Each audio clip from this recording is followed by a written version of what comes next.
Blog Talk Radio.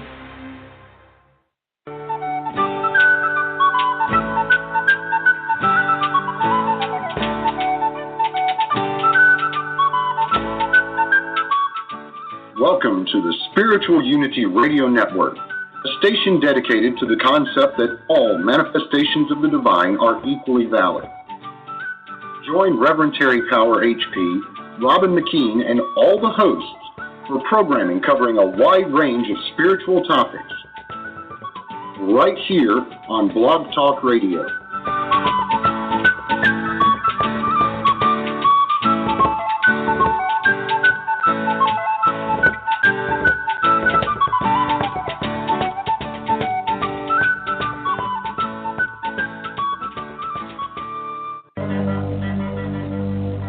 Who am I? What am I? Where did I come from? Why am I here? Is there a purpose to all of this? Join Hercules, Invictus, and crew as they seek answers to these and other timeless questions and serve Mount Olympus by safeguarding the path of mystic ascension.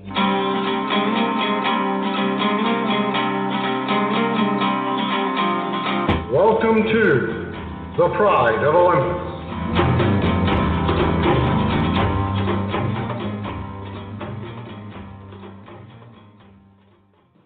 Greetings and welcome to Pride of Olympus. I am greatly honored to announce tonight's extra special episode. The goddess Aphrodite has charged Argonauts Michael and Dianne Dunkin with starting a global movement of love. And this is an adventure beyond most that have been presented here on the show, and I'm very happy to be a part of it. Greetings and welcome, Michael and Dianne Dunkin. Greetings, Hercules. How are you doing tonight? I am doing awesome, and I'm greatly looking forward to hearing about your new spiritual adventure. Well, we are very excited to be able to present some new facts to you and to our listeners tonight, Hercules. We've been talking about this a little bit here and there as kind of an introduction to this new worldwide religion of love, but we have some more things to share about that, which we're very excited to do tonight. I'm very excited as well. It is not very often that Aphrodite Urantia talks to mortals on our earthly sphere, so this is a treat. For those who do not know, Aphrodite was the goddess of love in ancient Greece, and she was recognized as having several different levels because she represented all manifestations of love. So Aphrodite Urantia means the heavenly Aphrodite, and she is the celestial Aphrodite that has been speaking with Michael and Dianne. So I am awestruck, and this is awesome. Well, thank you. You know, Hercules, we're awestruck as well, but our task, the task that we've been assigned to, is to process everything that they're telling us, to put all the pieces together, and to somehow, in our own way, share that or, express that or introduce that to the world. And it's coming pretty soon. I mean, relatively soon. We're told that there will be a very strong action by Aphrodite, or Mother Venus, in 2020. And she has, of course, her consort as one of her main supports, and that would be Gabriel. That would be Gabriel, the morning star, Hephaestus. We've also learned a connection that he might be, and our sources are confirming, the one they call Sanat Kumara, who is the Lord of Venus, God of Venus, that will be helping her to fulfill this. And the big action will be in 2020. In March. March of 2020. Wow. When she will incarnate. She'll take a body. And, of course, we know that these gods incarnate on many different planets, many different times, for many different reasons. But she will be incarnating in a physical body of a woman of about 49 or 50, and she will be going through every place of worship in the world, every temple, every mosque, every church, every gathering place that worships God, thinks about God, prays to God, so on and so forth. And she will be sharing.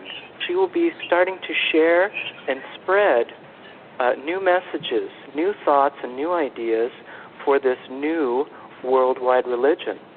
And she, of course, like I mentioned, will be greatly supported by Gabriel, Bright and Morning Star, Hephaestus, Sanat Kumara, as well as a myriad of very, very powerful celestials who have been working with us and meeting with us to try and explain this to us, to unroll it to humanity through us and through others, because this is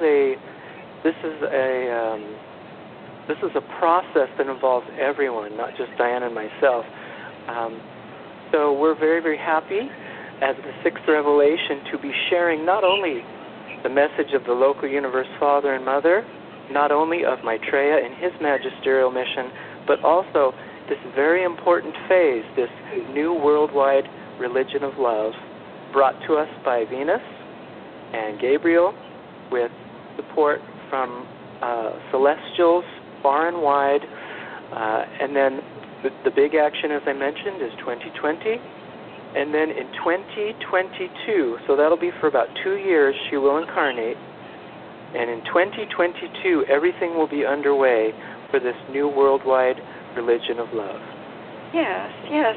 And Hercules, I'm so glad that you mentioned that Aphrodite or Venus is on several levels, and even brought to us in the world some of the different levels that we have been told about and that you read about.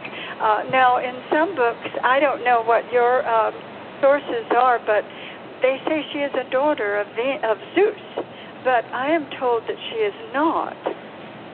She is a daughter of Uranus, and I have not been told the mother. Do you have any insight on that at all? There are various...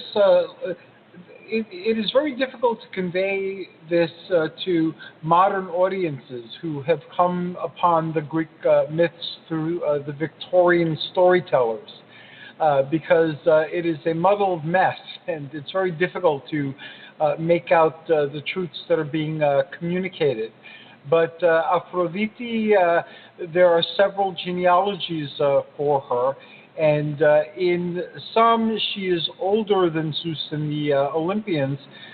She is said to have come from the foam of the sea, and in some stories the foam came from the castrated member of Uranos after Kronos, or time, neutered him because creation was said to be running rampant and needed to be stopped.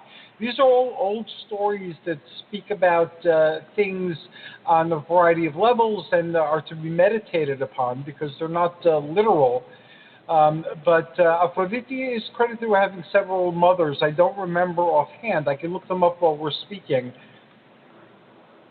Mm-hmm. Because I have gone through so many of names that I can find, and that they're saying negative to everything that I have asked, just that the father was Uranus, and that is all I've gotten so far. Now, we have gotten a couple of symbols for the new religion, and I'm surprised that they have given us anything at all this early, because it won't be until 2020 that she will begin her journey. But I think I mentioned to you the last time we spoke that the cornucopia would be one symbol, and that is not just from Mother Venus, but it is from all of her supporters. It is from Demeter, or Ceres as we call her, and Poseidon. It is from all of the gods, even Zeus and Hera. It is a cornucopia that is a symbol of abundance for the whole world. That this new religion of love is filled with messages of love and inspiration from Mother Venus and Gabriel, but also all of the material benefits of prosperity. Ceres and her wanting people to be healthy with fresh fruits and vegetables, and for the crops of the world to be abundant, and everyone to have enough access to really good, healthy food. So the cornucopia is filled with all the gifts from the gods. It's like it is a promise of abundance for everyone that might be suffering from lack of food or shelter or whatever it is. It's a promise. The personal symbol that she is offering to us is in the shape of a star. We're told, and I don't know why this is because I don't see what symbolism yet, but you know, everything is so new. We haven't been told anything about it much. But the star is a pin that she will wear, and it's has 8 arms and 8 pointed. I just thought that was rather unusual, but it's an 8-pointed star pin, and it's filled with tiny yellow diamonds. The yellow diamond is the next symbol that she is offering to the world. And she will wear the pin of yellow diamonds. And she will also wear it when she's incarnated as a human. And she will be a Caucasian woman of about 49. She will have 3 daughters, paradise daughters. We call them in the Urantia book paradise daughters. And she will have them accompany her. And she'll have 9 angels with her when she travels on this trip for 2 years. So it should be a very interesting story once she begins on this new path. That's very interesting. The cornucopia, as you said, is an ancient and universal symbol. It is also one of the symbols of Hercules, who is depicted holding the cornucopia. And there are 2 myths or stories that tell of how the cornucopia came by Hercules and why he's come to carry it. It is certainly one of the symbols of the Hercules Invictus organization when we had one. That was one of our symbols as well. The gold, the yellow diamonds, that's kind of new to me. I've been Googling as you've been speaking, and Dianne is sometimes listed as the mother of Aphrodite. She's an say that again. Can you say the name again? Say that again. Sure. Dianne, D-I-O-N-E. Oh, okay. All right, I will ask just 1 minute. No, sure. No, we're not there yet. Okay. But we'll keep trying. But in myth, the yellow diamond is the mother. The yellow diamond is not one of her traditional symbols. Gems and metals are pearls, gold, aquamarine, rose quartz, jade, sapphire, copper, and silver traditionally. But again, these things change with time. So she may be trying to express something else. And the charites, the graces, were associated with Aphrodite in antiquity. And so that might be the 3 paradise daughters. The graces means the charities, the charites.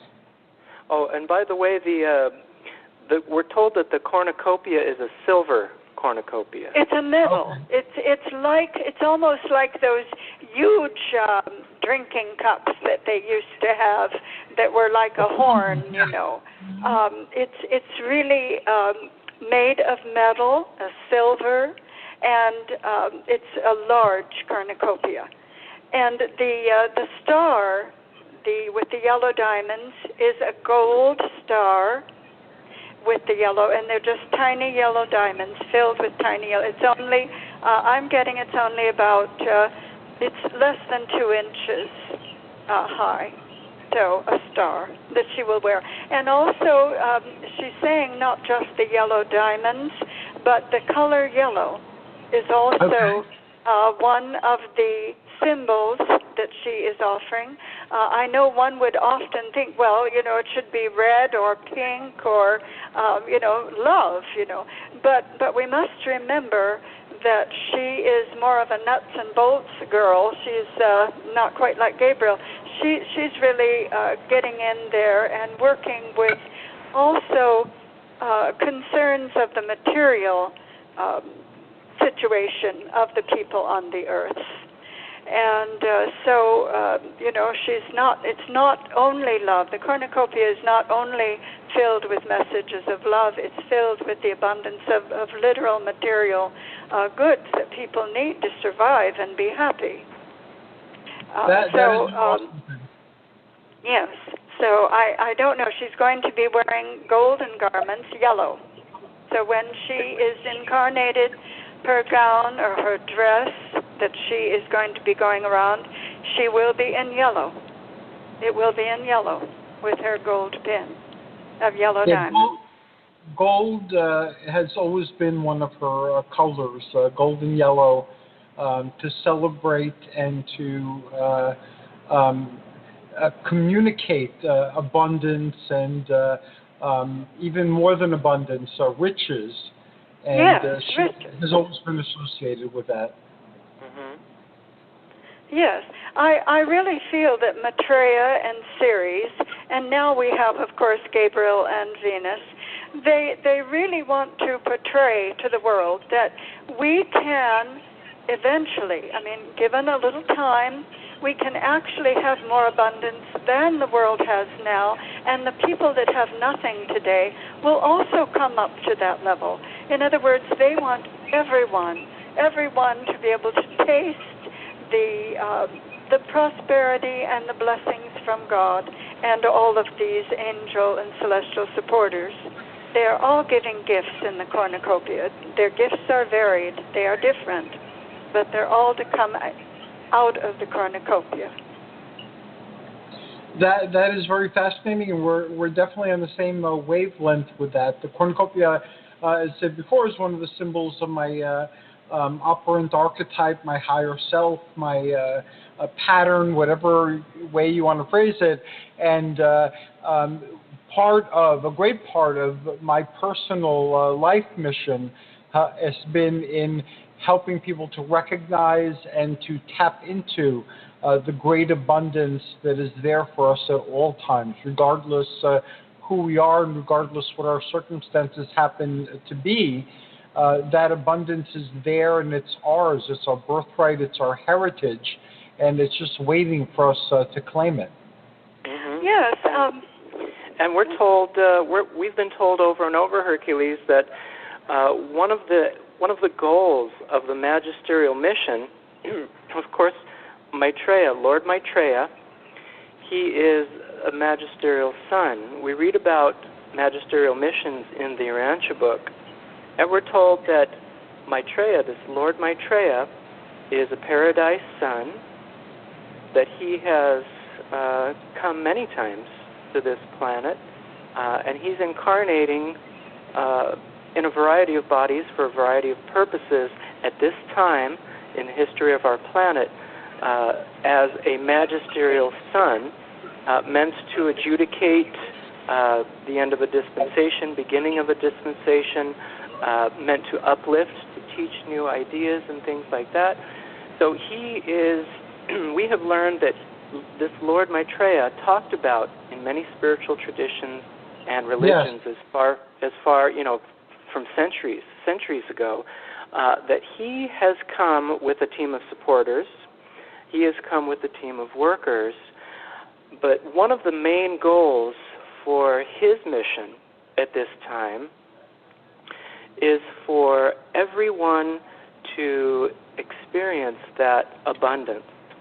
So it's not just a cornucopia coming from, coming from the love and the spiritual blessings and the material blessings that Gabriel and Venus will be pouring upon this earth, but it's also from Lord Maitreya.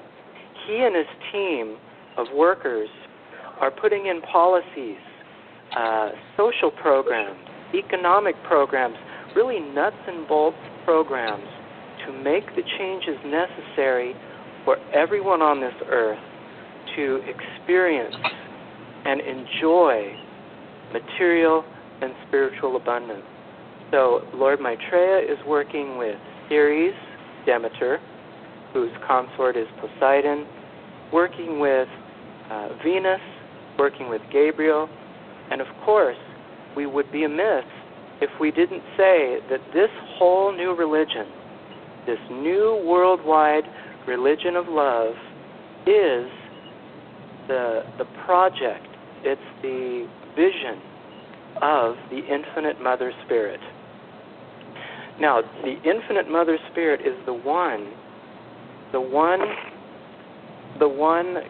if you want to say, personalization of deity that is gracing us, that is blessing us with all of this work and all of this outpouring of love given to us at this time by all of these celestials. And we're talking very, very powerful celestials. We're talking the Universal Father, whom we read about in the Urantia book, the Universal Mother. They are supporters of this. Local Universe Father, Michael of Nebadon, we call him, Creator Son, we call him. Local Universe Mother, the creative daughter spirit of a local universe. The Infinite Father, whom we know in the Urantia book is the Infinite Spirit. Well, he has a consort mentioned in the Urantia book, and his consort is the Infinite Mother Spirit. And she is the one that has designed, that is combining all the forces, all the resources together, including Maitreya's workers and supporters. We're talking angels, Melchizedek's, Trinity Teacher Sons, all of them involved for some reason at this time on our earth to see what's going on and to see how they can uplift this planet to be more in line with the Universal Father's will for this planet. We've learned some information that humanity has not steered civilization or this planet in the way that they would like, especially for the last 50 years. So what this is an effort by them to correct that and to use their power and their forces and their resources to get it back on track. So how would our world be different if we get back on track? I know people might have a difficult time conceptualizing or visualizing what a world in alignment with the divine would be like to live in. Well, I can tell you one thing that they just recently told us that they feel is one of the most important things to rectify in order to get this ship back on course, and that is people killing each other. There is too much killing. There's killing of each other, of a person who embodies a personality, a soul, a spirit that embodies in a physical body to learn, to contribute, to do what they need to do in their lifetime. A lot of people are being killed. And Mother Venus, in the last meeting that we had, Mother Venus mentioned that she wants women, especially, to regain their rightful place as the protector of children. We're talking children that are born, and we're talking children that are unborn. And then also, Maitreya has told us that there is too much killing of animals. There's too much killing from us of the animal kingdom. These animals are sentient beings. They look out with eyes. They have feelings. They problem solve. They have relationships. They have very complex lives, even the most seemingly simple. He wants the killing to stop. If the killing stops, that will take care of a lot of the problem. Yes, people in the future want to be able to feel secure and safe. And I think feeling safe is one of the most wonderful benefits that one will achieve from Maitreya's new plan. Feeling safe and secure, and the children do not have to fear to go to school and afraid that some other person might take their life. I mean, we've been hearing about so many things like that in this world lately and at this time. And the animals have fear. They put out an atmosphere of fear. Like I said, they have feelings. They know that they're going to die when they're ready for slaughter. They know that their life is in jeopardy. They sense that fear, and they live that fear. That creates an atmosphere of fear in our world. And not only does that create an atmosphere of fear, but that also endangers the people that are eating the flesh of the animal, because they're putting fear chemicals, toxic chemicals, into their own bloodstreams and into their own flesh at the time, or even before the time that they're slaughtered. So people that are consuming that flesh are getting that fear.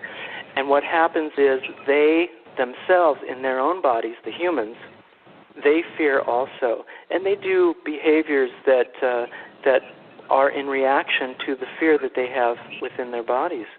So we hear this from Maitreya. We hear this from Ceres. We would like everyone to have the kind of diet and the kind of lifestyle necessary to bring this civilization, the whole world civilization, up a level, to be strong, to be healthy, to be spiritually solvent, so that they can head this world into this new direction they want to take it. So it's not just the celestials, Hercules. It's not just Gabriel and Aphrodite and Maitreya and all them doing their work and pushing things through, but it also requires us. Yes.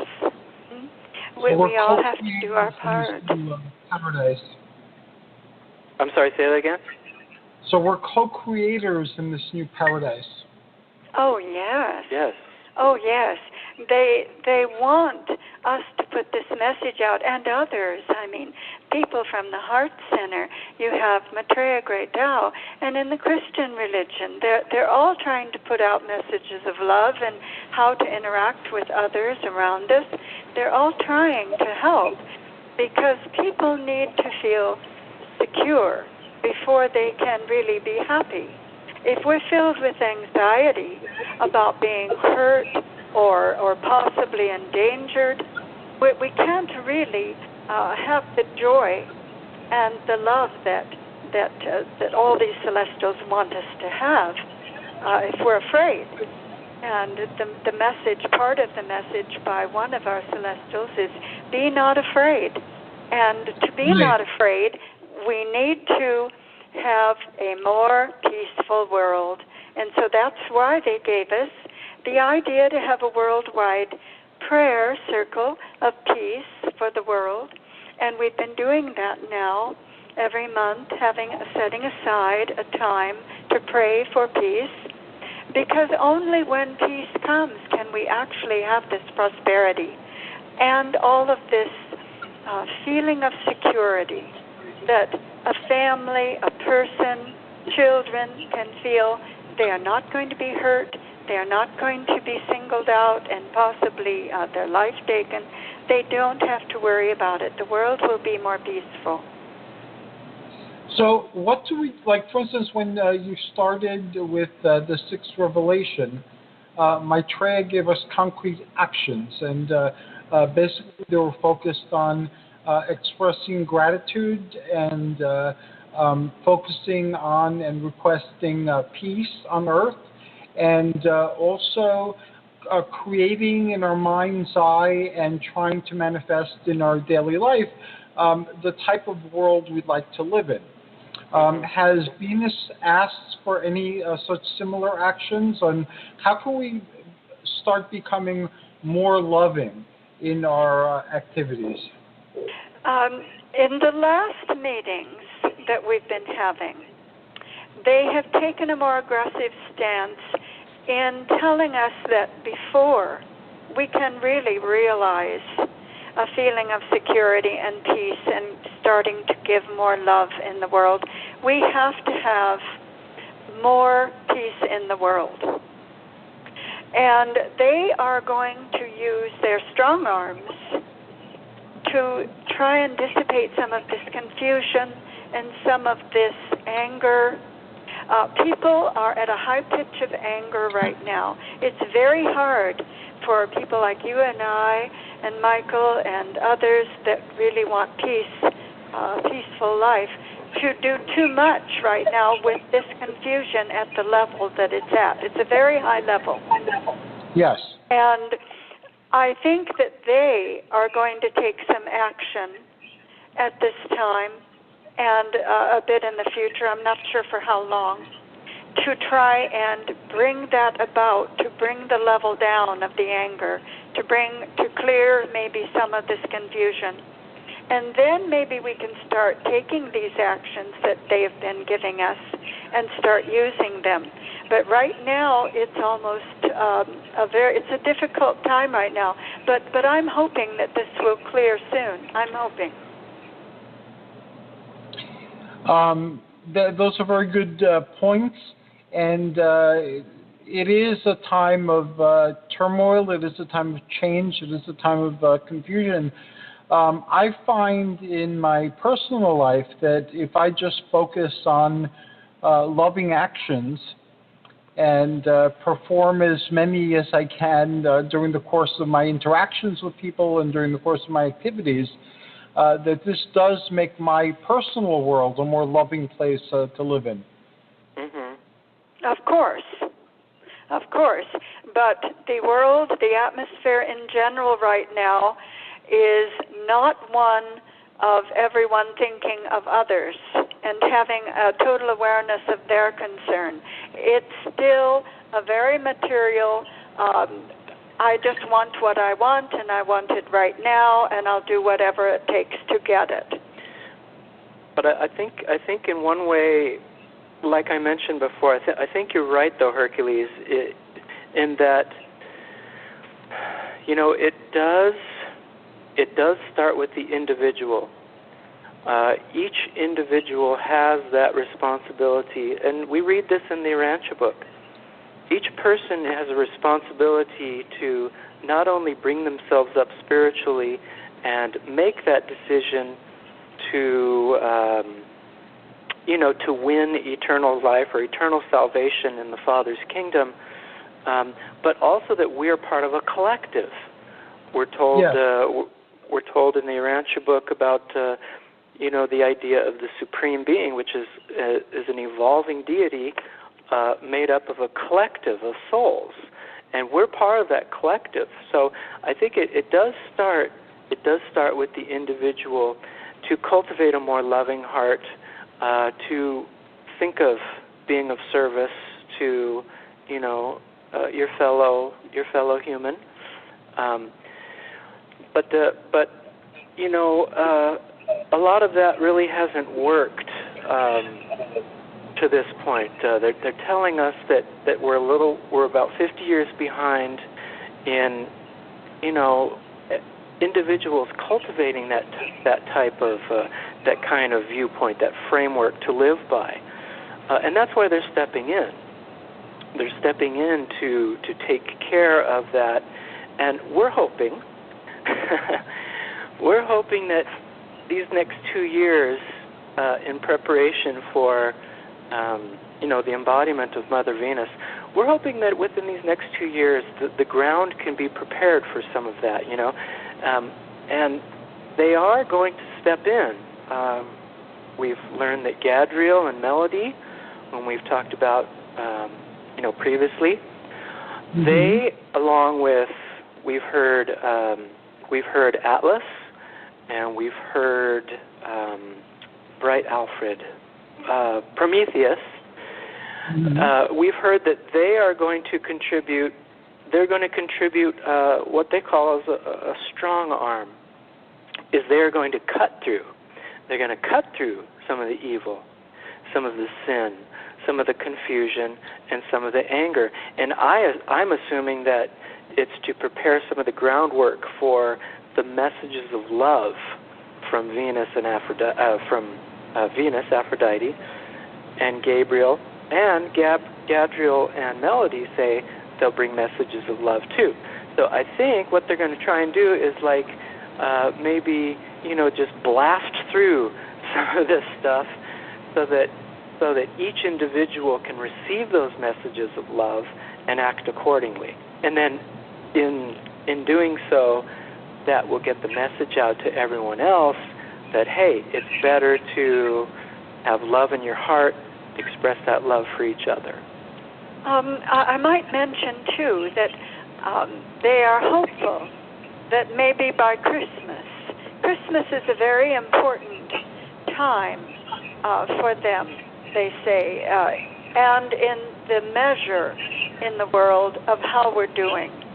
And maybe by Christmas, some of this huge outcry of anger and confusion may be dying down. And maybe by Christmas, they can give the gifts that they are giving to the people of the world, and hopefully that those gifts will resonate within their hearts. And maybe this Christmas will be a truly blessed Christmas, because we will be preparing the way for Mother Venus.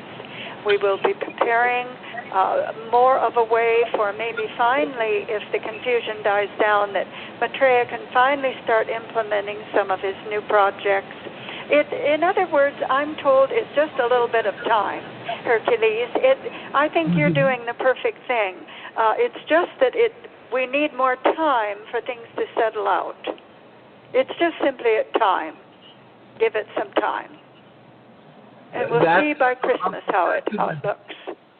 I'm hoping that something wonderful happens beyond the wonderful things that are happening.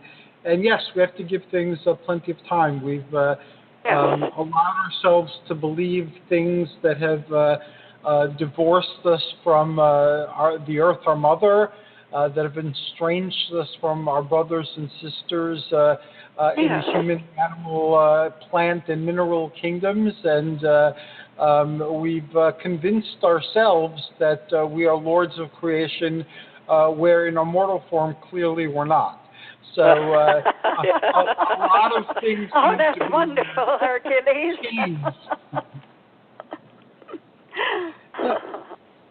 Now, one of the things that is encouraging is that you guys, and also myself and Athena, and other couples have found very loving and functional ways of being that is contrary to most of the relationship models that most people adapt, which are adversarial and so forth. So the very fact that those of us who are practicing love have found love and have been able to apply it in our various relationships is very encouraging, and it shows other people that it is possible. Yes, Hercules, it's really a blessing. It's really a blessing. It's the way it should work in the cosmos.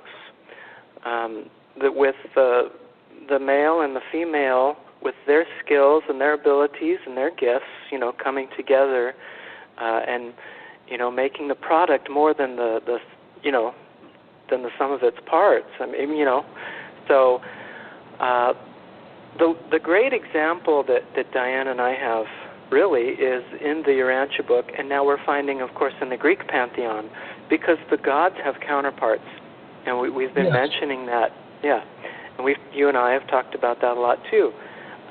The local universe father has a local universe mother consort, and vice versa. They're a sovereign. They're co-equal sovereigns. That's what it says right there in the Urantia book. They're co-equal sovereigns, of their realm. And if you look closely in the Urantia book, you see that the universal father has a universal mother. And the universal mother is known as the supreme, right? You have an infinite father called the infinite spirit in the Urantia book, and the infinite father has an infinite mother that we read about in the Urantia book as a consort. and we hear about angels having pairs. Now, going back to what Dianne said earlier, that, 3 of these paradise daughters will be accompanying Venus in her earthly sojourn in a couple years. Well, the paradise daughters are not technically mentioned in the Urantia book, but as we have seen through all of these models of administrators, the administration model is that each male celestial or male attribute of the celestial has a female attribute. So we're assuming that paradise sons have consorts that are also paradise daughters. You know what I mean? So we're just kind of assuming that because it seems like that's the archetype for in the cosmos of these ruling these ruling entities, celestials, as they work as pairs. They have the male attribute and the female attribute. And Dianne and I have chosen to work that way. We've chosen to work that way in a, not as bad as it used to be, but it's certainly, patriarchal to a certain extent still in our civilization. In our world. Yeah, our world. Well, yeah, in sub-civilizations, right? So we just heard in this last team meeting that we had with Mother Venus and Gabriel that the female needs to come up in status as co-equal sovereigns of the realm. That means in your family, in your job, in your community, your state, your country, your world, that the male and the female work together and become co-sovereigns of their realms. And with that, I believe with that female and that male working together, so many more exciting things could happen with this magisterial mission. Well, they will.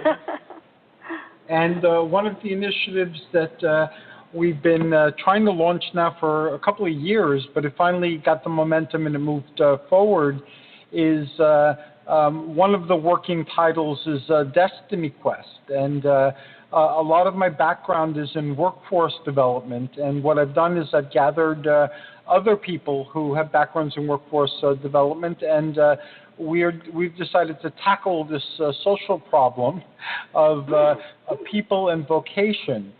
And one of the issues is, again, equal pay for equal work, equal value. So that's one of the things that we're going to be focusing on and addressing. And I met today with the director of the Cresskill Library because a lot of the activity was centered there. So it'll be centered there. And I've been talking to people on the show who are lending their expertise and their wisdom to this particular endeavor. So it's like, we refuse to be victimized by what people are believing about the cornucopia, as you will. And we know that there are opportunities there, but they're more difficult to access because our reality is shifting. So we've decided to tackle this head on. And we started a new series of podcasts where we have different people sharing. How do you become a published author? How do you become a mad scientist? How do you become an independent scholar? So they share how they went about doing what they're doing, and then experts who are helping people. So we had what are the challenges facing veterans in this economy? What are the challenges facing healthcare workers in this economy, educators? So we're getting people together to share what they know and to work together to create a place where people can come in and regardless of what their path happens to be or what their challenges currently are, they can get some sort of insight, assistance, information, or even just some positive energy and an outlook adjustment to help them move forward in the direction that they're being called to. So it's still relatively small, but we have people currently throughout the United States who are jumping on board, and many of them are, like yourself and Dianne and Nick, Argonauts. So Argonauts are leading, as in this area, with launching a religion of love. Argonauts are jumping in there and saying, we refuse to be victimized. There are many wonderful people with unique talents granted them by divinity that should be engaging their gifts and sharing them with the world. And the way we currently look at things is certainly not helping people do that. So we need to come up with a better way. So that's one of the things we're working on now, and one of the symbols is the cornucopia, that this abundance is there. Wonderful. And we even started telling people how they can find jobs that exist here locally in northeastern New Jersey. But if you spend a little bit of time researching similar type of jobs in your area, chances are you'll find something similar near where you live. So this is one of many resources that are springing up, but it's our responsibility as people who have some information to share that information. So that is it's part of the Elysium Project, and we're calling it, for now, Destiny Quest. Help people hook up with their destiny. Yes, I think Maitreya is definitely giving you inspiration on that. Yeah, and they're, Hercules, I think that's exactly what they want. They want people in high-powered positions with lots of resources to begin instituting. Well, I know there are a lot of programs out there. There are so many. There are programs in every church, for goodness sake. Yes. But I think they want the global awareness to spread into the thought processes of people who have resources, people who have power, money, human resources.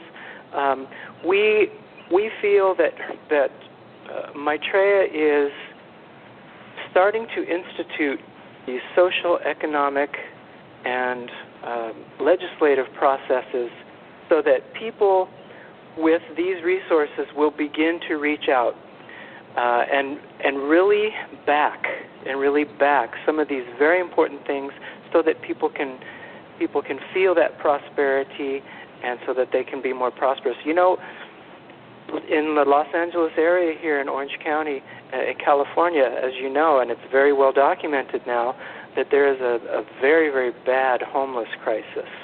Right. There are a lot of people, and a lot of them are senior citizens, that have absolutely nothing. We have technology, and this is one of the points that Maitreya really wants everyone to know, and I don't know how to get it out there, but Maitreya wants everyone to know that our technology that we have developed in the last 100 years is so incredible. It's an absolute miracle. He wants us to use this technology to do it. He wants us to use this technology not for a lot of the things we're using it for, superfluous things. He wants it used to get people food, to get people resources, to get people housing. Jobs, of course. Right. He wants them to get into social programs and support programs using this technology that we have. See, we're told that we're behind the technology. The human heart in our society, in our world, the human heart, the love, the care, the compassion is behind the race. They're almost losing the race with technology. It needs to come up to the technology. We use the technology. I mean, for goodness sake, Hercules, everyone's connected on the earth. I can talk to my friend in Malaysia, and I can email, I can talk, I can do everything all around the world. We are all so connected. If we could use the technology, help Maitreya develop all these programs, and my goodness, it would be an absolute Heaven wonder. on earth. Heaven on earth, and that's what they want. Yes, and America must be the one, the beacon to spearhead all of these programs, because we have developing nations that need our inspiration and our supplies and our resources. So what you're doing, Hercules, is what they want everyone to do. Oh, that's wonderful. And I'll tell you, if we got off of our TVs and if we took a little less time to watch our sports programs, a little less time to talk to our friends on the phone while we're shopping and things like that. I mean, shopping's important, but if we took a little less time on our entertainment and we spent a little bit more time and a little bit more resources with the technology to, to get out there and really help others, boy, no one would starve. Well, it's priority. The situation is priority, and that's what we're trying to do. We're trying to get the message out that the celestials, the gods, they want everyone in the world to have abundance, to have hope, to have all of the spiritual gifts. But it's a matter of priority. Do we build skyscrapers, or do we build buildings to house our 56,000 homeless people? I read an article that said New York had housing for their 60,000 homeless people, but here in Los Angeles, we leave them on the streets. Now, that's just possibly a crime, I think, almost. So we have to have a priority that is different than what we've had. The priorities need to be changed.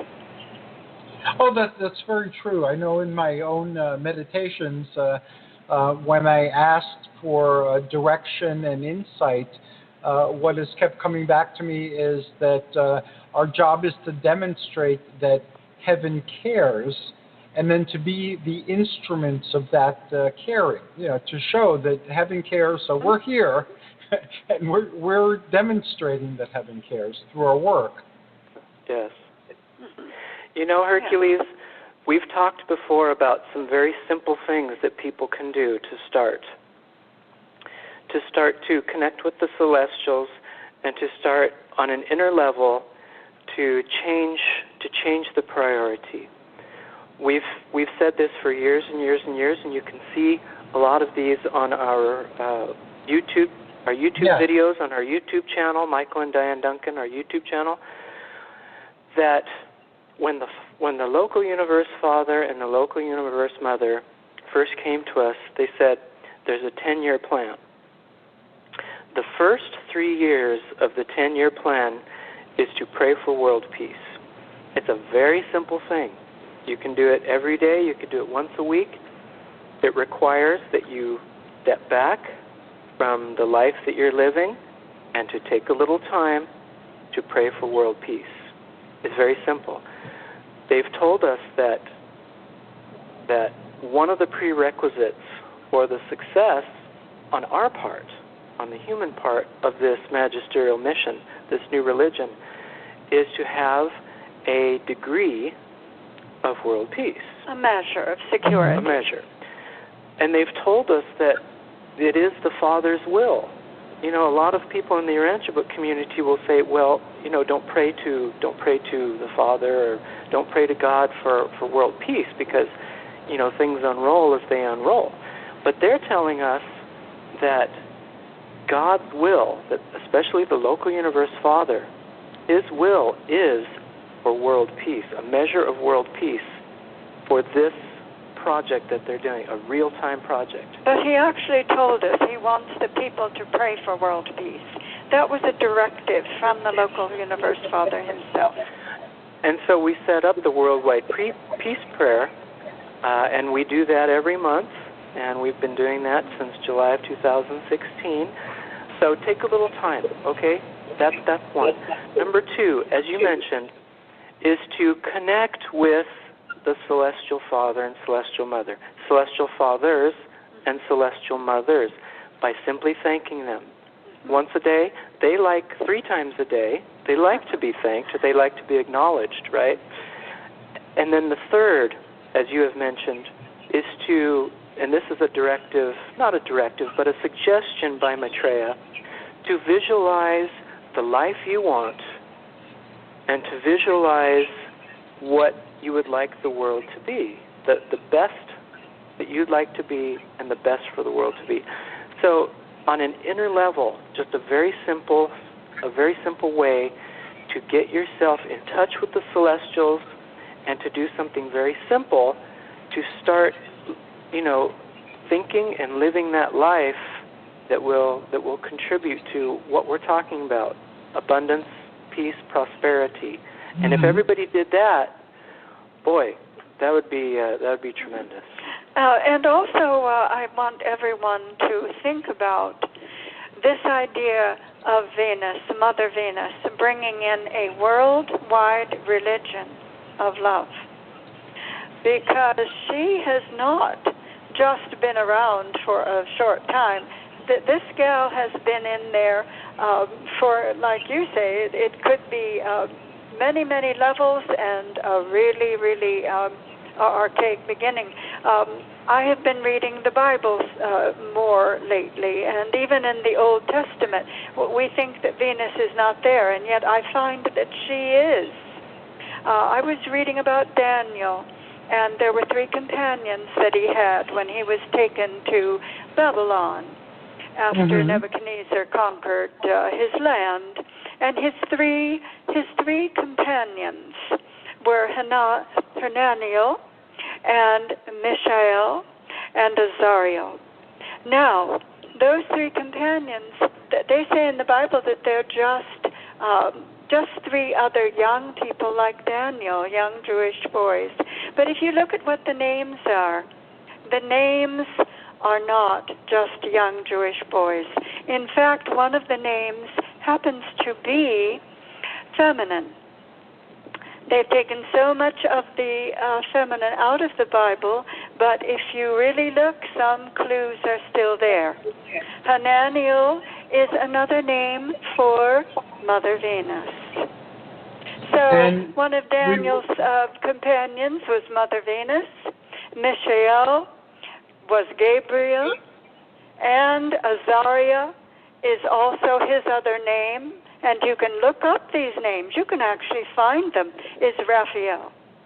So you have 3 companions with Daniel: Mother Venus, Gabriel, her consort, and Raphael. They are there. They are working. That will be something that we'll have to continue on our next show. I just looked at the clock, and we're in our last couple of minutes, and Nick is here and his guest, so we're going to have to move on. But thank you very much for sharing this information with us and for opening the door to something so transformative. I am very honored to know you and very proud to be speaking with you, and I'm looking forward to our next conversation. Before we say goodnight, can you repeat your YouTube channel so that people can access it and learn more about this unfolding adventure? Absolutely, and thank you again, Hercules, for this fantastic opportunity. Appreciate it. The YouTube channel, we have 45 videos now of some of our celestial team meetings. We have 2 spiritual gatherings. We have some of our songs and artwork and a couple of Urantia book talks that we did when we were with Urantia University. The YouTube channel is Michael, Michael, second word, and A-N-D. Third word is Dianne, D-I-A-N-N-E. And the last word is Dunkin, D-U-N-K-I-N, like Dunkin' Donuts without the apostrophe. And if you'd like to contact us personally, we have an email. It's Michael, M-I-C-H-A-E-L, D-U-N-K-I-N, the figure 1. So it's MichaelDuncan1 at hotmail.com. Thank you, Hercules. Very much. Oh, and by the way, you can... Oh, yeah, go ahead. Go ahead. Oh, and by the way, you can view and download the Urantia book for free on many sites. It's public domain. There's urantiabook.org and truthbook.com and various other places you can go to get ancillary materials that will help you learn more about the Urantia book. Thank you both so very much. I wish you well, and I'm looking forward to our next conversation, be it on or off the air. God bless you. And you God as well. bless you, Hercules. Thank you. All right. Good night. Take care. Good night. Thanks for listening to the Spiritual Unity Radio Network. Join us 7 nights a week for exciting programming covering a variety of expressions of faith. And remember, all manifestations of the divine are equally valid.